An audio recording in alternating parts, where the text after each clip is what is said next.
ನೋಡ್ತಿದ್ರೇ ಬಾಯಲ್ಲಿ ನೀರು ಬರ್ತಿದೆ ಅಲ್ವಾ? ಮಾವಿನಕಾಯಿ ಕಾಲದಲ್ಲಿ ಮಾವಿನಕಾಯಿ ಉಪ್ಪಿನಕಾಯಿ ರೆಸಿಪಿ ಇಲ್ದಿದ್ರೆ ಹೇಗೆ? ಇವತ್ತು ಸಖತ್ ಟೇಸ್ಟಿಯಾಗಿರೋ ಹಾಗೆ 2-3 ವರ್ಷ ಇಟ್ಟರು ಕೆಡದೇ ಇರೋವಂಥ ಮಾವಿನಕಾಯಿ ಉಪ್ಪಿನಕಾಯಿನ ಮನೇಲೇ ಮಾಡ್ಕೊಳ್ಳೋದು ಹೇಗೆ ಅಂತ ತೋರಿಸ್ಕೊಡ್ತೀನಿ. ಸಖತ್ತಾಗಿರುತ್ತೆ.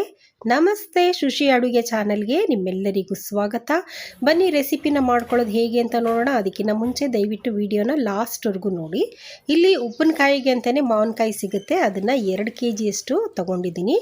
ನೀರು ಹಾಕ್ಬಿಟ್ಟು ಇದನ್ನು ಚೆನ್ನಾಗಿ ತೊಳ್ಕೊಬೇಕು. ಯಾಕಂದರೆ ಮಾವಿನಕಾಯಿ ಕೆಡದಿರೇ ಇರಲಿ ಅಂತ ಔಷಧಿ ಹೊಡೆದಿರ್ತಾರೆ. ಇದು 2-3 ವರ್ಷ ಇಟ್ಕೋಬೇಕು ಅಂತಂದರೆ ಚೆನ್ನಾಗಿ ತೊಳೆದ್ಬಿಟ್ಟು ಒಂದು ಕಾಟನ್ ಬಟ್ಟೆಯಲ್ಲಿ ಚೆನ್ನಾಗಿ ಒರೆಸ್ಕೋಬೇಕು. ನೋಡಿ, ಇಲ್ಲಿ ಒರೆಸ್ಕೊಳ್ತಾ ಇದ್ದೀನಿ.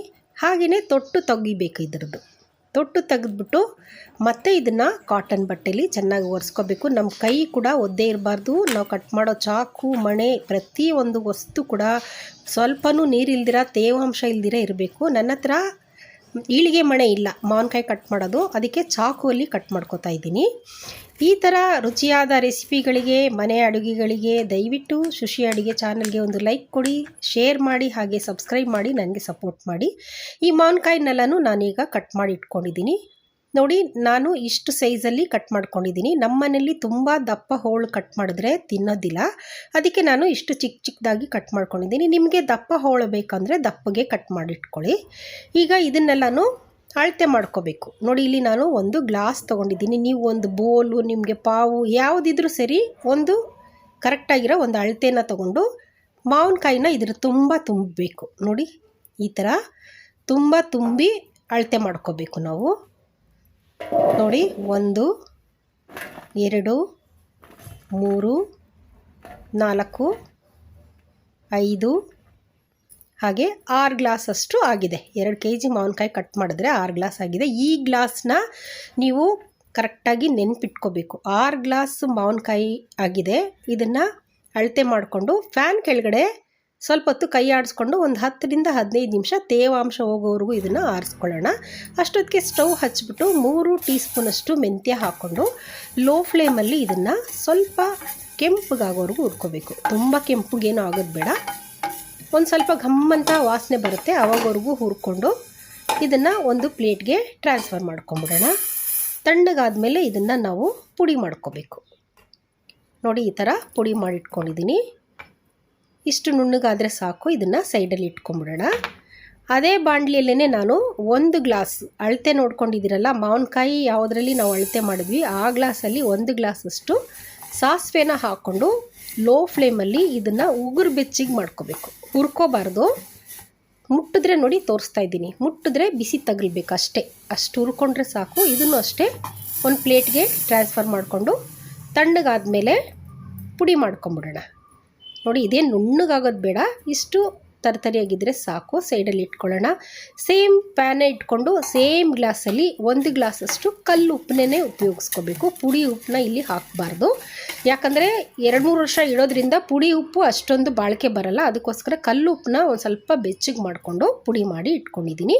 ಈಗ ಒಂದು ಅಗಲವಾಗಿರೋ ಪಾತ್ರೆ ತೊಗೊಂಡು ನೋಡಿ, ಮಾವಿನಕಾಯಿ ಅಳತೆ ಮಾಡ್ಕೊಂಡಿರೋ ಗ್ಲಾಸಲ್ಲೇ 1 ಗ್ಲಾಸಷ್ಟು ಸಾಸಿವೆ ಪುಡಿನ ಹಾಕ್ಕೊಂಡಿದ್ದೀನಿ. 1 ಗ್ಲಾಸಷ್ಟು ಅಚ್ಕಾರದ ಪುಡಿ ಹಾಕ್ಕೊಂಡಿದ್ದೀನಿ. ಹಾಗೆ 1 ಗ್ಲಾಸಷ್ಟು ಪುಡಿ ಉಪ್ಪನ್ನ ಹಾಕ್ಕೊಂಡಿದ್ದೀನಿ. ಹಾಗೆ ನಾವು ಹುರಿದು ಪುಡಿ ಮಾಡಿಟ್ಕೊಂಡಿರೋ ಮೆಂತ್ಯ ಪುಡಿನೂ ಹಾಕ್ಕೊಂಡು ಇದನ್ನು ಚೆನ್ನಾಗಿ ಕಲಿಸ್ಕೋಬೇಕು. ನಾನು ಗ್ಲಾಸ್ನ ಅಳತೆ ಮಾಡಿಟ್ಕೊಳ್ಳಿ ಅಂತ ಹೇಳಿದ್ದು ಯಾಕೆ ಗೊತ್ತಾ? 6 ಗ್ಲಾಸ್ ಮೆಷರ್ಮೆಂಟ್ಗೆ 1 ಗ್ಲಾಸು ಖಾರದ ಪುಡಿ, 1 ಗ್ಲಾಸು ಉಪ್ಪಿನ ಪುಡಿ, 1 ಗ್ಲಾಸು ಸಾಸಿವೆ ಪುಡಿ, ಹಾಗೆ 1 ಗ್ಲಾಸು ಎಣ್ಣೆ ಬೇಕಾಗತ್ತೆ. ಈಗ ಒಂದು ದೊಡ್ಡ ಪಾತ್ರೆನ ತಗೊಳ್ಳೋಣ. ಯಾಕಂದರೆ ಮಾವಿನಕಾಯಿನೂ ಹಿಡಿಸ್ಬೇಕು, ನಾವು ಮಸಾಲೆನೂ ಸೇರಿಸಿ ಎಣ್ಣೆ ಹಾಕಿ ಚೆನ್ನಾಗಿ ಕಲಿಸ್ಕೋಬೇಕು. ಆ ಥರ ದೊಡ್ಡದಾಗಿರೋ ಒಂದು ಪಾತ್ರೆ ತೊಗೊಂಡು ಮಾವಿನಕಾಯಿ ಹೋಳೆಲ್ಲನೂ ಹಾಕ್ಕೊಂಬಿಟ್ಟಿದ್ದೀನಿ ನಾನು. ಈಗ ಇದಕ್ಕೆ 1.5 ಟೀ ಸ್ಪೂನಷ್ಟು ಮೆಂತ್ಯ ಕಾಳನ್ನ ಹಾಕ್ಕೊಳ್ಳೋಣ. ಹಾಗೆ 1.5 ಟೀ ಸ್ಪೂನಷ್ಟು ಅರಿಶಿಣದ ಪುಡಿನ ಸೇರಿಸ್ಕೊತಾ ಇದ್ದೀನಿ. ಹಾಗೆ ಮಾವಿನಕಾಯಿನ ಅಳತೆ ಮಾಡ್ಕೊಂಡಿರೋ ಗ್ಲಾಸಲ್ಲಿ 1/4 ಗ್ಲಾಸಷ್ಟು ಬೆಳ್ಳುಳ್ಳಿನ ಸುಲಿದು ಸೇರಿಸ್ಕೋಬೇಕು. ಇಲ್ಲಿ ನೋಡಿ, ಆ ಕ್ಲಿಪ್ಪು ಮಿಸ್ ಆಗಿದೆ. 1/4 ಗ್ಲಾಸಷ್ಟು ಬೆಳ್ಳುಳ್ಳಿನ ಸೇರಿಸ್ಕೋಬೇಕು. ಹಾಗೆ ಇಲ್ಲಿ ತೋರಿಸ್ತಾ ಇದ್ದೀನಲ್ಲ, ಇದು ಗಾಣದಲ್ಲಿ ತಯಾರಾಗಿರುವ ಪ್ಯೂರ್ ಕಡಲೆಕಾಯಿ ಎಣ್ಣೆನ ನಾನು ಬಳಸ್ತಾ ಇದ್ದೀನಿ. ನೀವು ಯಾವ ಬ್ರ್ಯಾಂಡ್ ಆದರೂ ತೊಗೊಳ್ಳಿ, ಆದರೆ ಕಡಲೆಕಾಯಿ ಎಣ್ಣೆನೇ ತೊಗೋಬೇಕು. ಇಲ್ಲದಿದ್ದರೆ ಉಪ್ಪಿನಕಾಯಿ ವರ್ಷಾನುಗಟ್ಟಲೆ ಇಡಬೇಕಲ್ವ, ಚೆನ್ನಾಗಿರಲ್ಲ ಅಂತ ಹೇಳ್ಬಿಟ್ಟು ಅದಕ್ಕೋಸ್ಕರ ಕಡಲೆಕಾಯಿ ಎಣ್ಣೆನ ನಾನಿಲ್ಲಿ ಈಗ 1 ಗ್ಲಾಸಷ್ಟು ಹಾಕ್ಕೊಂಡು ಚೆನ್ನಾಗಿ ಮಿಕ್ಸ್ ಮಾಡ್ತಾಯಿದ್ದೀನಿ. ಮೊದಲೇ ನಾವು ಮಾವಿನಕಾಯಿಗೆ ಎಣ್ಣೆನ ಹಾಕ್ಕೊಂಡು 1 ಅಥವಾ 2 ನಿಮಿಷ ಚೆನ್ನಾಗಿ ಮಿಕ್ಸ್ ಮಾಡಿದ್ರೆ ನಾವು ವರ್ಷಗಟ್ಟಲೆ ಇಡ್ತೀವಲ್ಲ, ಈ ಹೋಳು ತುಂಬ ದಿವಸ ಆಗ್ತಾ ತುಂಬ ಮೆತ್ತಗಾಗ್ಬಿಡುತ್ತೆ. ಫಸ್ಟೇ ಎಣ್ಣೆಲಿ ಈ ಥರ ನಾವು ಸ್ವಲ್ಪ ಹೊತ್ತು ಮಿಕ್ಸ್ ಮಾಡಿದ್ರೆ ಹೋಳು ತುಂಬ ಮೆತ್ತಗಾಗಲ್ಲ, ಗಟ್ಟಿಯಾಗೇ ಇರುತ್ತೆ ಅಂತೇಳ್ಬಿಟ್ಟು ಈ ಮೆಥಡನ್ನ ಫಾಲೋ ಮಾಡಬೇಕಾಗತ್ತೆ.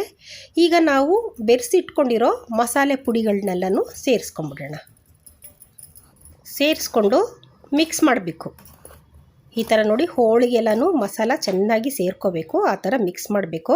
ಸ್ಪೂನಲ್ಲಿ ಸರಿಯಾಗಿ ಮಿಕ್ಸ್ ಆಗಲ್ಲ ಅಂತೇಳ್ಬಿಟ್ಟು ನಾನು ಕೈಯಲ್ಲೇ ಕಲಿಸ್ತಾ ಇದ್ದೀನಿ.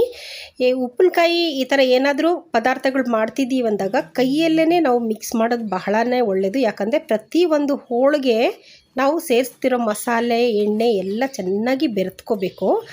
ನಾವು ಸ್ಪೂನಲ್ಲಿ ಮಿಕ್ಸ್ ಮಾಡಿದ್ರೆ ತಳದಲ್ಲಿ ಪುಡಿ ಉಳ್ಕೊಂಡ್ಬಿಡುತ್ತೆ, ಕಾಯೆಲ್ಲ ಮೇಲಿರುತ್ತೆ, ಆ ಥರ ಆಗುತ್ತೆ. ಅದಕ್ಕೋಸ್ಕರ ನೋಡಿ ಇಲ್ಲಿ ನಾನು ಮತ್ತೆ 3/4 ಗ್ಲಾಸಷ್ಟು ಎಣ್ಣೆನ ಸೇರಿಸ್ಕೊತಾ ಇದ್ದೀನಿ. ಟೋಟಲಾಗಿ 6 ಗ್ಲಾಸು ಮಾವಿನಕಾಯಿಗೆ 1/4 ಗ್ಲಾಸಷ್ಟು ಎಣ್ಣೆ, 1 ಗ್ಲಾಸಷ್ಟು ಅಚ್ಕಾರದ ಪುಡಿ, 1 ಗ್ಲಾಸು ಉಪ್ಪಿನ ಪುಡಿ, 1 ಗ್ಲಾಸು ಸಾಸಿವೆ ಪುಡಿ, ಕರೆಕ್ಟಾಗಿರೋ ಮೆಷರ್ಮೆಂಟ್ ಇದು. ಈಗ ಎಣ್ಣೆ ಹಾಕ್ಕೊಂಡು ಚೆನ್ನಾಗಿ ಮಿಕ್ಸ್ ಮಾಡೋಣ. ನೋಡಿ ಈ ಥರ ಪ್ರತಿಯೊಂದು ಹೋಳಿಗೆ ಮಸಾಲೆ ಹಿಡ್ಕೋಬೇಕು. ಈ ಥರ ಕಲಸಿ ನಾವು ರೆಡಿ ಮಾಡ್ಕೊಳ್ಬೇಕು. ಈಗ ಇದನ್ನು ಒಂದು ಡಬ್ಬದಲ್ಲಿ ಹಾಕೋತಿದ್ದೀನಿ. ನಿಮ್ಮ ಹತ್ರ ಜಾಡಿ ಏನಾರು ಇತ್ತು ಅಂದರೆ ಜಾಡಿಯಲ್ಲಿ ಕೂಡ ಹಾಕ್ಕೊಳ್ಳಿ. ನನ್ನ ಹತ್ರ ಜಾಡಿ ಇರಲಿಲ್ಲ, ಅದಕ್ಕೋಸ್ಕರ ಡಬ್ಬದಲ್ಲಿ ಹಾಕ್ತಾಯಿದ್ದೀನಿ. ಡಬ್ಬದಲ್ಲಿ ಹಾಕೋಕ್ಕೆ ಮುಂಚೆ ಇದನ್ನು ತೊಳೆದು ಚೆನ್ನಾಗಿ ಒರೆಸಿ ಬಿಸಿಲಲ್ಲಿ ಒಣಗಿಸಿಟ್ಕೋಬೇಕು. ಒಂದು ಸ್ವಲ್ಪನೂ ನೀರಿನ ಅಂಶ ಇರಬಾರ್ದು. ನೋಡಿ ಎಲ್ಲ ಮಾವಿನಕಾಯಿನೂ ನಾನು ಡಬ್ಬದಲ್ಲಿ ತುಂಬಿಟ್ಕೊಂಡಿದ್ದೀನಿ. ಮೇಲೆ ಒಂದು ಸ್ವಲ್ಪ ಈ ಥರ ಪ್ರೆಸ್ ಮಾಡ್ಕೊಳ್ಳೋಣ. ಈಗ ಮುಚ್ಚಳನ ಟೈಟಾಗಿ ಮುಚ್ಚಿಬಿಟ್ಟು ಒಂದು ಬಿಳಿ ಬಟ್ಟೆ ಇದ್ದರೆ ಬಟ್ಟೆನ ಹಾಕಿ ಕಟ್ಬಿಡಿ. ಯಾಕಂದರೆ ಧೂಳು ಕಸ ಹೋಗಬಾರ್ದು, ಮತ್ತು ಏನಾದ್ರು ಹುಳ ಉಪ್ಪಟೆಗಳಿದ್ರೂ ಕೂಡ ಹೋಗಿ ಸೇರ್ಕೊಂಡ್ಬಿಡುತ್ತೆ. ಅದಕ್ಕೋಸ್ಕರ ಬಟ್ಟೆ ಹಾಕಿ ನೀರು ತಾಗದೇ ಇರೋಂಥ ಪ್ಲೇಸು ಮತ್ತು ಕಾಲುಗಳಿಗೆ ತಗಲಬಾರ್ದು. ಇದನ್ನು ಹೈಟಾಗಿರೋ ಪ್ಲೇಸಲ್ಲಿ ತೆಗೆದು ಎತ್ತಿಟ್ಕೋಬೇಕಾಗತ್ತೆ. 3 ದಿವಸ ಆದಮೇಲೆ ಮತ್ತೆ ನಾನು ಇದನ್ನು ಓಪನ್ ಮಾಡಿ ತೋರಿಸ್ತೀನಿ. ಈಗ ಉಪ್ಪಿನಕಾಯಿನ ಡಬ್ಬಿಯಲ್ಲಿ ತುಂಬಿದಾಯಿತು. ಲಾಸ್ಟ್ ಪಾರ್ಟ್ ಏನಂದರೆ ಉಪ್ಪಿನಕಾಯಿ ಹಾಕಿರೋ ಪಾತ್ರೆಯಲ್ಲಿ ಒಂದು ಸ್ವಲ್ಪ ಮಸಾಲೆ ಉಳ್ಕೊಂಡಿರುತ್ತಲ್ಲ, ಇದರಲ್ಲಿ ಒಂದು ಸ್ವಲ್ಪ ಅನ್ನ ಹಾಕ್ಬಿಟ್ಟು ಕಲಿಸ್ಬಿಟ್ಟು ತಿಂದ್ರೇ ಉಪ್ಪಿನಕಾಯಿ ಹಾಕಿದ್ದು ಒಂದು ಜೋಶ್ ಇರುತ್ತೆ. ನೋಡಿ ಕಲಿಸ್ಬಿಟ್ಟು ನಾನು ಮೊಮ್ಮಗನಿಗೆ ಕೊಡ್ತಾಯಿದ್ದೀನಿ. ಸಖತ್ತಾಗಿರುತ್ತೆ. ನೀವು ಈ ಥರ ಟ್ರೈ ಮಾಡಿ ನೋಡಿ. 3 ದಿವಸ ಆಯಿತು. ಈಗ ಓಪನ್ ಮಾಡ್ತಾಯಿದ್ದೀನಿ ನಾನು. ನೋಡಿ ಬಾಯಲ್ಲಿ ನೀರು ಬರ್ತಾಯಿದೆ ಅಲ್ವಾ, ಕಲರ್ ನೋಡಿ ಎಷ್ಟು ಚೆನ್ನಾಗಿದೆ ಅಂತ. ಎಣ್ಣೆನೂ ನೋಡಿ ಈ ಥರ ಉಪ್ಪಿನಕಾಯಿ ಮೇಲೆ ತೇಲ್ಬೇಕು. ಈ ಥರ ತೇಲಿಲ್ಲ ಅಂದರೆ, ಅಥವಾ ನಾವು 3ನೇ ದಿವಸ ತೆಗೆದು ನೋಡಿದಾಗ ಸ್ವಲ್ಪ ಬೂಸ್ಟ್ ಗೀಸ್ಟ್ ಏನಾರು ಇಟ್ಕೊಂಡಿತ್ತು ಅಂತಂದರೆ ನಾವು ಹಾಕಿರೋ ಮೆಷರ್ಮೆಂಟು ಯಾವುದು ಕರೆಕ್ಟ್ ಇಲ್ಲ ಅಂತೇಳ್ಬಿಟ್ಟು ಅರ್ಥ. ಅದಕ್ಕೇ ಉಪ್ಪು, ಎಣ್ಣೆ, ಖಾರದ ಪುಡಿ, ಸಾಸಿವೆ ಪುಡಿ ಎಲ್ಲನೂ ಕರೆಕ್ಟ್ ಮೆಷರ್ಮೆಂಟಲ್ಲಿ ಇರಬೇಕು. ಈಗ ಮನೆಗೆ ಬಳಸೋಕ್ಕೆ ಎಷ್ಟು ಬೇಕೋ ಅಷ್ಟನ್ನ ಒಂದು ಚಿಕ್ಕ ಡಬ್ಬದಲ್ಲಿ ತುಂಬಿಟ್ಕೊಳ್ತಾ ಇದ್ದೀನಿ. ಆ ಡಬ್ಬ ಕೂಡ ಡ್ರೈ ಆಗಿರಬೇಕು, ಒದ್ದೆ ಒಂಚೂರು ಇರಬಾರ್ದು. ಒಂದು ತೊಟ್ಟು ನೀರೇನಾದ್ರು ಬಿತ್ತು ಅಂದರೆ ಉಪ್ಪಿನಕಾಯಿ ಕೆಟ್ಟೋಗ್ಬಿಡುತ್ತೆ.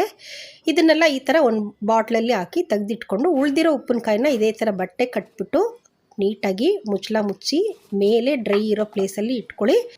ಮತ್ತೆ ಬಳಸೋವಾಗ ಕೈ ಮತ್ತು ಸ್ಪೂನ್ ಎರಡೂ ತೇವಾಂಶ ಇಲ್ದಿರೋ ಥರ ನೋಡ್ಕೊಳ್ಳಿ. ಈ ವಿಡಿಯೋ ಇಷ್ಟ ಆದರೆ ಒಂದು ಲೈಕ್ ಕೊಡಿ. ನಿಮ್ಮ ಫ್ಯಾಮ್ಲಿಗೆ, ಫ್ರೆಂಡ್ಸ್ಗೆ ದಯವಿಟ್ಟು ಶೇರ್ ಮಾಡಿ. ಹಾಗೆ ನನ್ನ ಚಾನಲ್ನ ಸಬ್ಸ್ಕ್ರೈಬ್ ಮಾಡ್ಕೊಂಡು ಬೆಲ್ ಐಕಾನ್ ಒತ್ತಿ ನನಗೆ ಸಪೋರ್ಟ್ ಮಾಡಿ. ನೆಕ್ಸ್ಟ್ ಒಳ್ಳೆ ರೆಸಿಪಿ ಜೊತೆ ಸಿಗ್ತೀನಿ. ಅಲ್ಲಿವರೆಗೂ ಟೇಕ್ ಕೇರ್, ಬಾಯ್.